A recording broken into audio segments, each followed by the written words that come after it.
Agora na Jovem Pan, Sociedade Digital. Com Carlos Aros e André Miceli.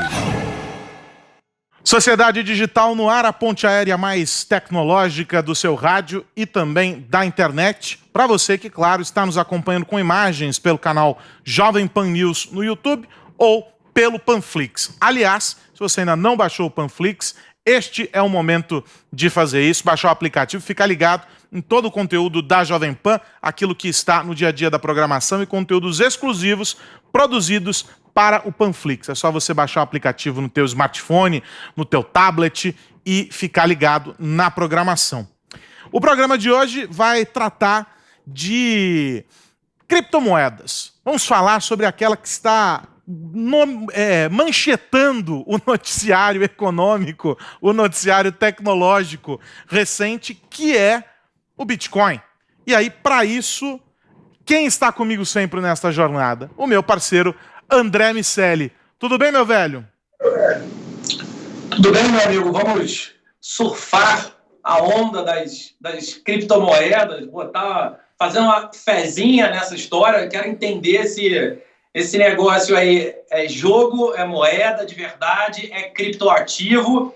E também vamos entender como é que o Bitcoin funciona junto com o blockchain. Essas tecnologias que nós já conversamos muitas vezes que vão ter vidas de forma separada, precisam ser estudadas separadamente também. É importante que a gente traga isso sistematicamente, porque essa discussão, sem dúvida nenhuma, traz oportunidade para todo mundo, tanto do lado que vende soluções, quanto do lado que investe, que compra, que quer entrar nessa festa.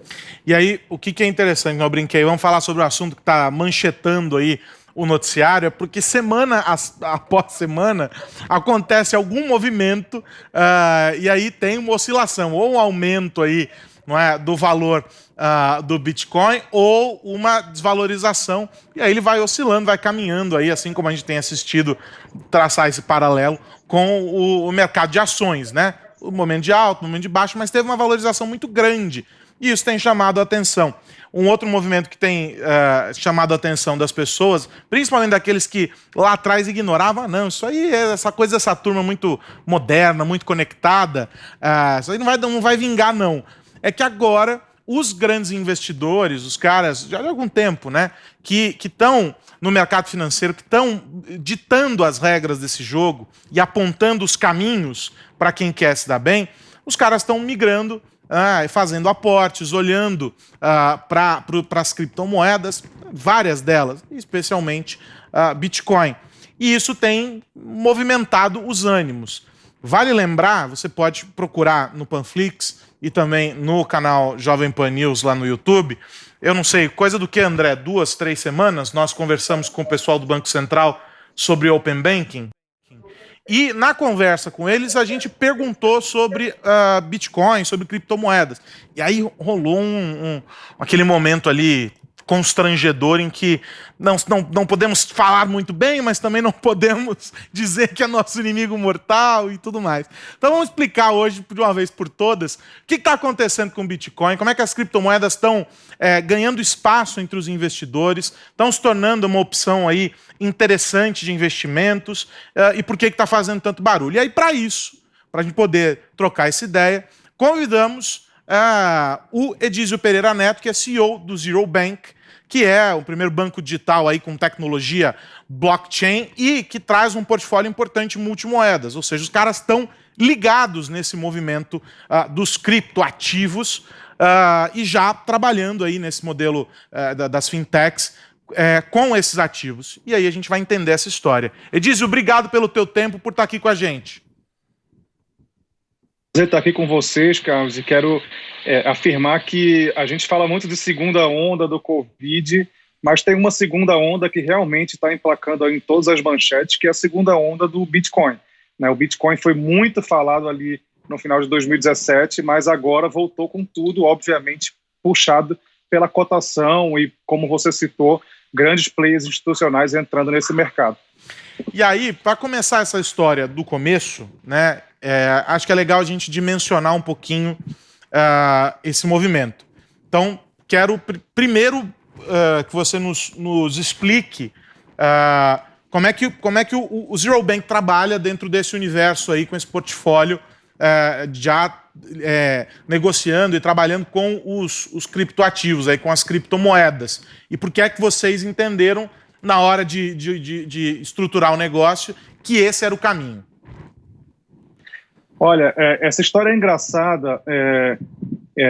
A primeira vez que eu percebi o valor do Bitcoin foi quando eu estava passeando num shopping e tinha um caixa eletrônico de Bitcoin, faz muitos anos isso, e vinha duas pessoas, um cara conversando no FaceTime com outro, ali pelo celular, e ele falou assim, você está me devendo X reais, eu não lembro exatamente quanto era, pega a sua carteira de Bitcoin aí. E essa outra pessoa, do outro lado do mundo, eu não sei onde ela estava, pegou essa carteira de Bitcoin. Esse cara apontou ali para o QR Code que estava no caixa eletrônico e a pessoa lá pagou e em 3 segundos aquele caixa eletrônico cuspiu os reais para a pessoa que estava no shopping. E eu pensei, caramba, eu trabalho há vários anos no mercado de câmbio, eu faço remessa internacional que é muito burocrática, sistemas, um custo, demora dias para ser concluída uma transferência internacional, e acabei de assistir aqui uma transferência internacional feita em segundos, sem nenhuma instituição financeira participar, porque eles estavam usando ali a tecnologia blockchain do Bitcoin. Foi ali que eu percebi o real valor desse negócio, mas assim como você citou, por alguns anos o Bitcoin ele ainda era um negócio de gente que mexe com tecnologia, de pessoas que entendem do assunto. E eu palestro sobre isso há alguns anos já e repeti várias vezes que só ia chegar, de fato, no povo, nas pessoas, no momento que grandes empresas passassem a tranquilizá-las, dizendo assim, esquece esse negócio de que se você perder a senha, você não vai recuperar, de que você tem que baixar uma wallet e guardar as palavras.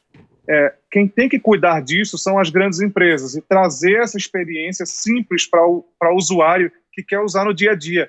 Assim como quando a gente vai pagar hoje um almoço e coloca lá o cartão e digita a senha, você não quer entender a tecnologia que está rodando ali por trás para sair aquele papelzinho e confirmar a transação.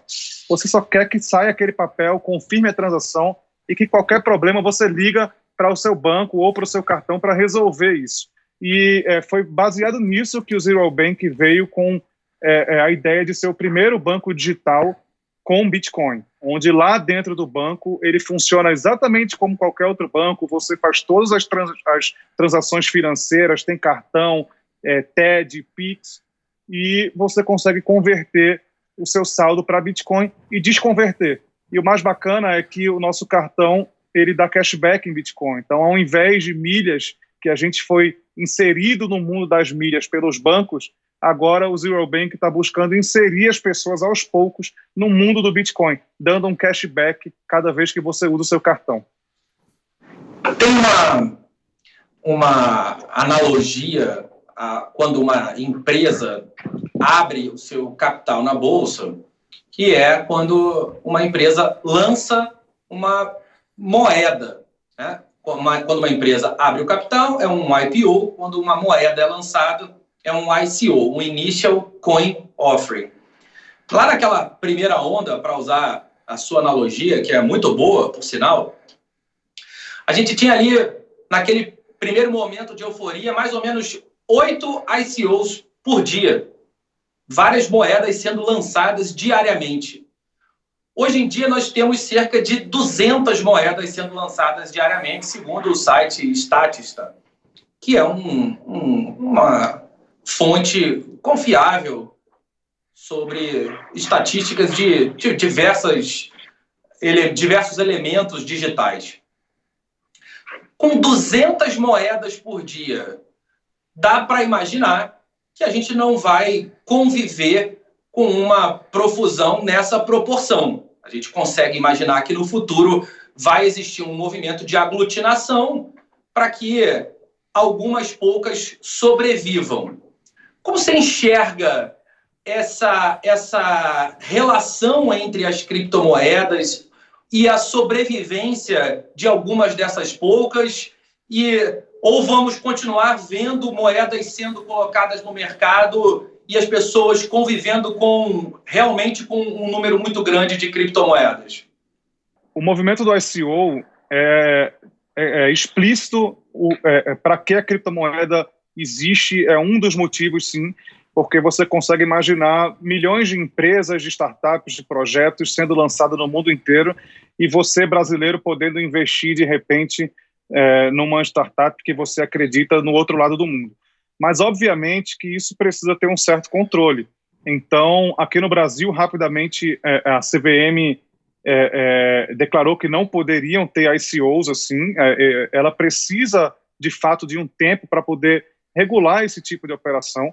Assim como o exemplo que eu citei de transferências internacionais, o Banco Central também proibiu você fazer transferências internacionais utilizando o Bitcoin.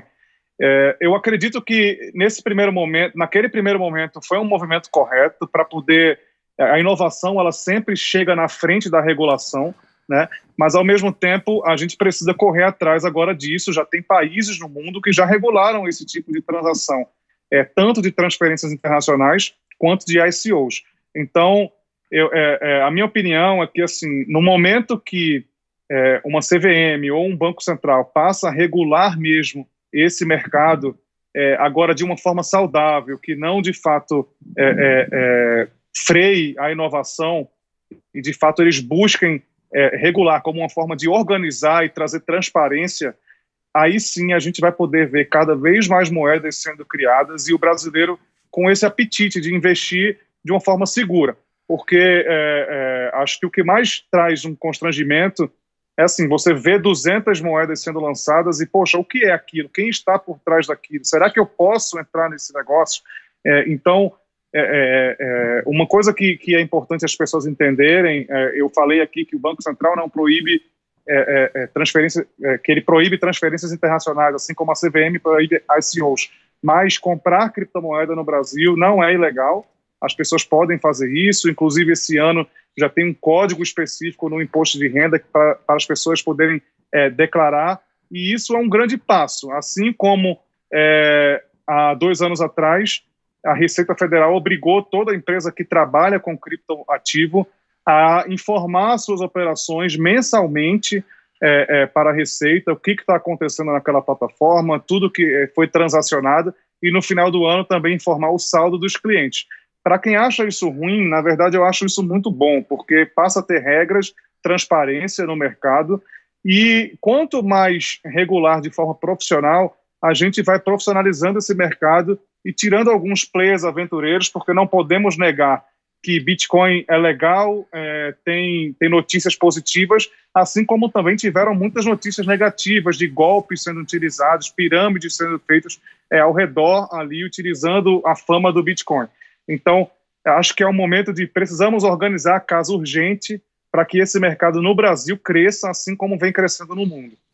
E aí entra aquela velha história, né, de que existe um movimento acontecendo, há um interesse das empresas, há um interesse dos consumidores, é o momento de o regulador olhar e dizer assim, ok, como é que eu faço isso aqui se incorporar ao universo de coisas que já existem para que ele não se torne um problema, um monstro incontrolável lá na frente e um monstro que vai trazer problemas. Por enquanto não me parece ser esse o caso, né? Existe, claro, uma série de questões que são sempre colocadas, mas boa parte delas pelo desconhecimento e a outra parte delas porque não existe justamente um respaldo, vamos dizer assim, burocrático, legal, enfim, de regulatório, que incorpore de uma maneira sadia esses novos modelos. E aí a gente está falando sobre as criptomoedas e a gente está falando sobre qualquer outro tipo de modelo, qualquer outro tipo de inovação que chegue em um determinado ambiente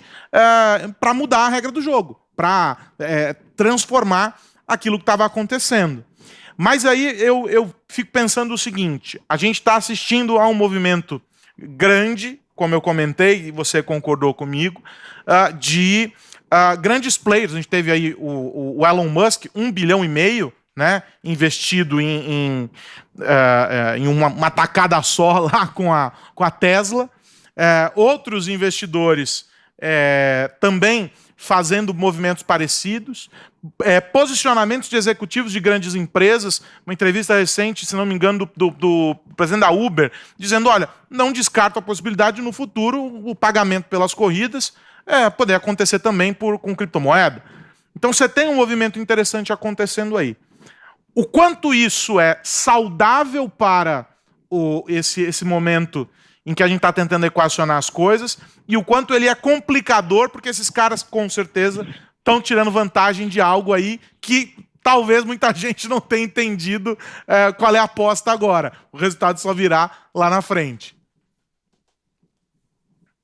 É importante você falar isso mesmo, porque nós temos aí muitos players institucionais entrando, desde da Tesla, como você citou, mas também players que que perceberam o valor do Bitcoin como um meio de pagamento. Estou falando aqui de Visa, de Mastercard e JP Morgan também, que estão anunciando possíveis soluções para que as pessoas possam utilizar no dia a dia o Bitcoin como uma moeda mesmo, assim como o Zero Bank está fazendo.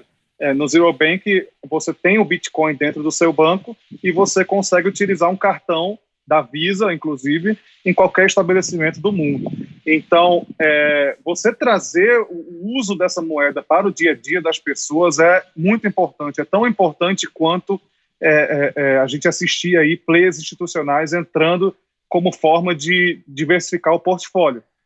Além desses players que foram citados aqui, nós estamos vendo muitos fundos de investimentos entrando no mercado, além de corretoras tradicionais brasileiras, por exemplo, XP, BTG, oferecendo fundos 100% Bitcoin. Essa é uma forma, de fato, de popularizar o Bitcoin, trazer as pessoas passarem a entender o real valor desse negócio e não só virar uma brincadeira de aposta ali de se sobe, se desce. Não, precisamos entender qual o conceito, para que ele foi criado, dar uso a essa moeda, e aí, de fato, é um desafio para o regulador, assim como várias inovações, já o próprio Uber que você citou, é um desafio, é uma coisa que foi inventada e não existia antes, e a gente precisa correr atrás para ter uma forma de regular, não prejudicar outros setores, e sim impulsionar a inovação como forma de beneficiar as pessoas. Afinal, a gente já viu que, por exemplo, citados aqui hoje, como transferência internacional, como ICO, é uma coisa que as pessoas querem, a gente não pode impedir isso. O mundo foi digitalizado e a gente está buscando facilidades para poder investir numa empresa lá fora, para poder mandar dinheiro para o meu pai que mora lá fora, enfim. Mas eu estou muito confiante que o Banco Central do Brasil ele tem acompanhado esse movimento de perto. Eu empreendo no mercado de câmbio há 17 anos e há muitos anos eu sempre comentei que o Banco Central era um obstáculo na carreira do empreendedor, mas ultimamente, nessa nova gestão do Banco Central, ele passou de obstáculo para ser um criador de oportunidades, porque o que o Banco Central vem fazendo para o Brasil hoje é um dos ganhos que a gente vai sentir na frente, como Pix, como Open Banking, e até com o anúncio de criar uma própria criptomoeda para o Brasil. Podem ter certeza que os nossos filhos vão surfar essa onda aí e aproveitar muito mais do que a gente, mas é algo que foi plantado agora e a gente vai buscar sempre estar aí na frente e pioneiro nesse movimento de inovação. Ô André, posso te furar nesse ping-pong só para pegar um gancho na fala do Edisber? Você falou da criptomoeda brasileira, o ministro Paulo Guedes comentou sobre isso recentemente e tudo mais, e aí fica aquela, mas peraí, como é que isso vai acontecer e tal?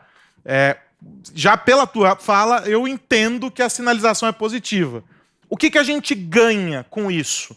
Como país, enfim, como mercado consumidor, aí, o que a gente ganha com o Brasil criando uma cripto própria? Ganha com a possibilidade de acabar com o dinheiro em espécie, sendo aí facilitado por pagamentos digitais. Hoje em dia, tem um dado interessante que mostra que tem mais celulares no Brasil do que pessoas. Então, tem gente que tem mais de um celular. Basicamente, todo mundo tem um smartphone. A gente sabe hoje que uma pessoa, por exemplo, a pessoa que trabalha na minha casa, ela já usa o WhatsApp, ela já usa o seu smartphone. E você poder ter uma moeda ali dentro desse celular e que seja transferível para outro de forma simples, em segundos, como é o Pix hoje já, mas a possibilidade dela ser conversível internacionalmente falando, de forma simples. Então você imagina um americano vir para o Brasil e poder trocar a moeda dele digital pela brasileira digital. Em nenhum momento mais ele vai precisar pegar em dinheiro e espécie.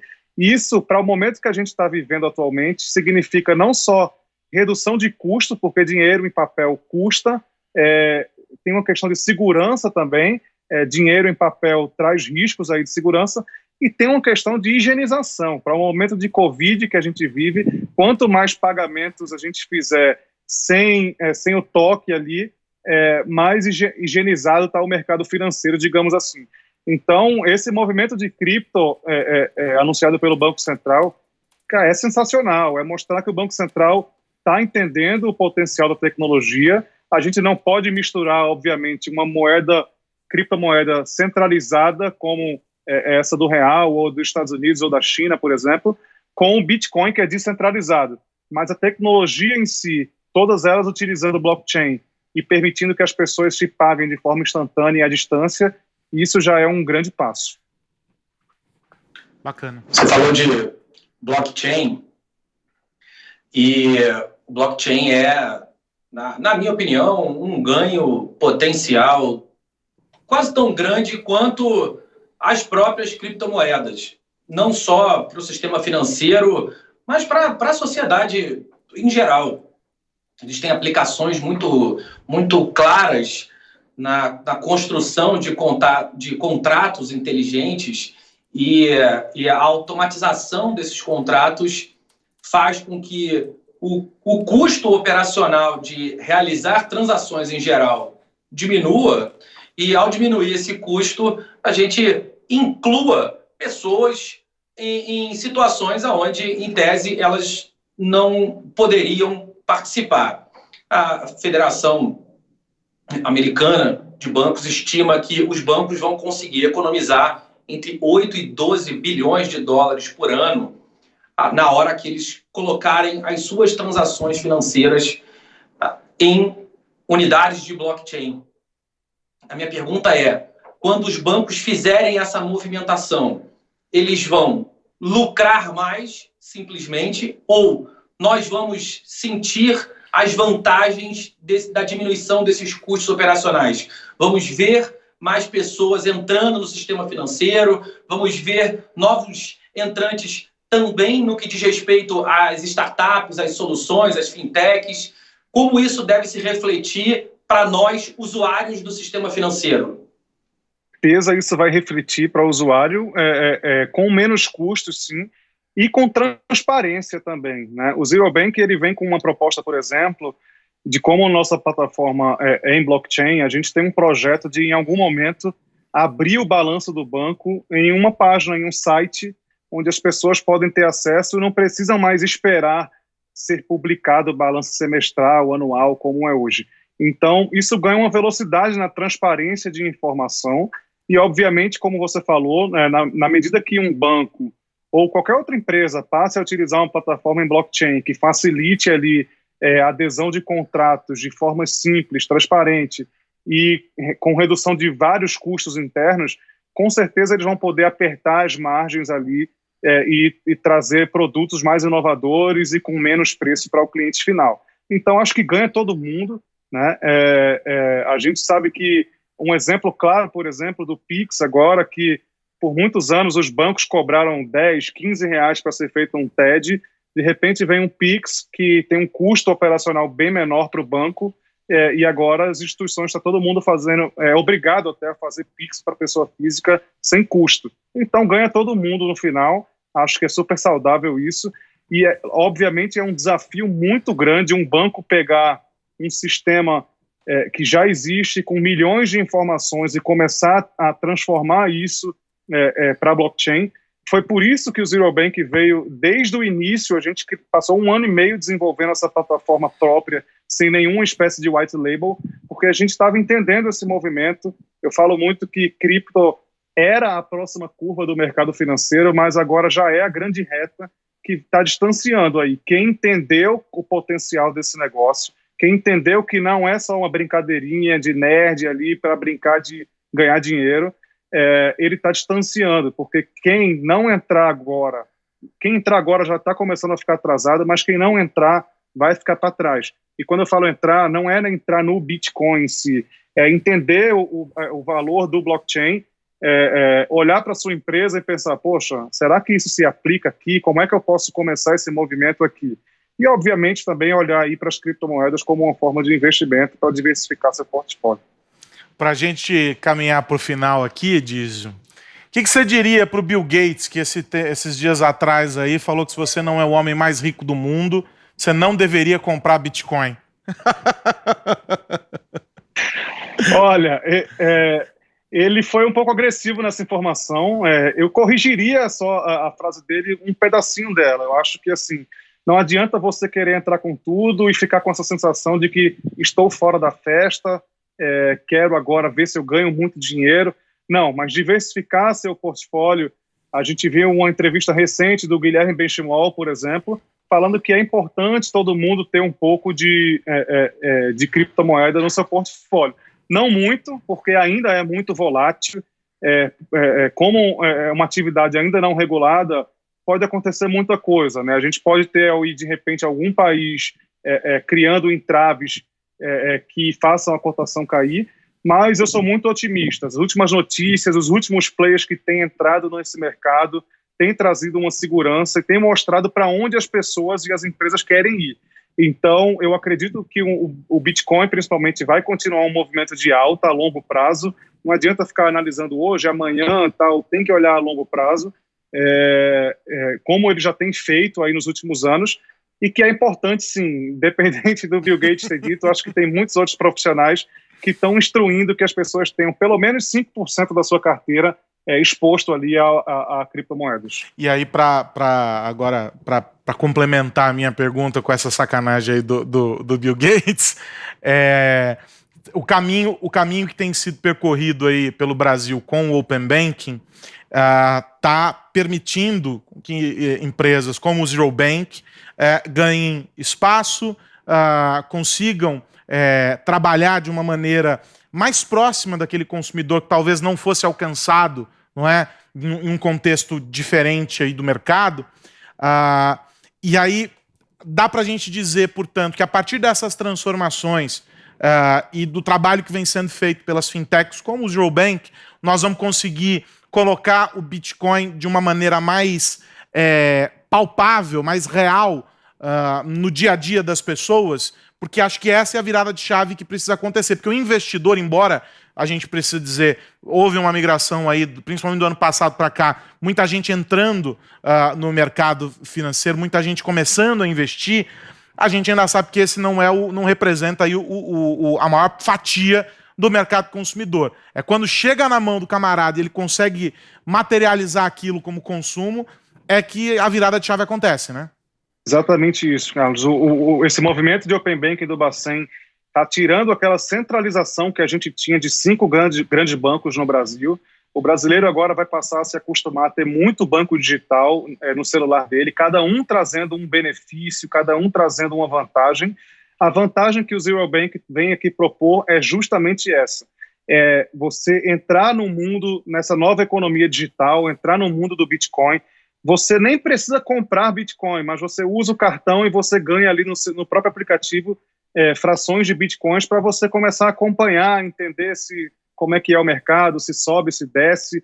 Não tem muito assim análise gráfica, muitos números para você se confundir. É trazer isso para a vida real. Você converte, desconverte 24 horas por dia, 7 dias por semana.